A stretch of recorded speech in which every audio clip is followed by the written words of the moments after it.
apa musikana mira bebisa mota. Urikuenda kupi? Ndikuenda Kuendeo. Oh, okay. Okay, ndo kwatinogara ndokumara. So unogona kupinda. Tonokusiya kumarai. So what happened to you? It's a long story, man. Just try to cut it short. So when you are in the middle of nowhere, aporimskana.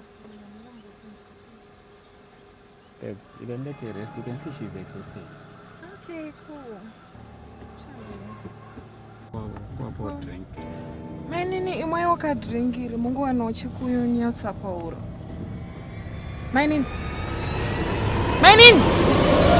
ipo ona vadona mainini nzambozvifunga nyaya yekuda kungomisa mota iyoyi. Mainini mukai nai Mwari tinodiko nai Mwari apa tinozikamwa nevanhu nai.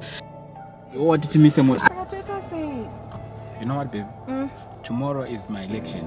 I can't risk it. I can't risk my career just because of a random girl. We have to make a plan. We just drive somewhere. We find somewhere where we can just dump and forget this ever happened. Newe upenyu hwemunhu koi. Munhu ari mumaoko edu uyu. Hatisi tinenge tatoita unga tauraya. Tita neropa mumaoko medu. Tisamutakura. Anga ari mupenyu. This is just a random girl. We were just trying to help. We can't risk it. But Mangwana, my elections, and then what's gonna happen? Kunopama statements, police and stuff. It's gonna cost.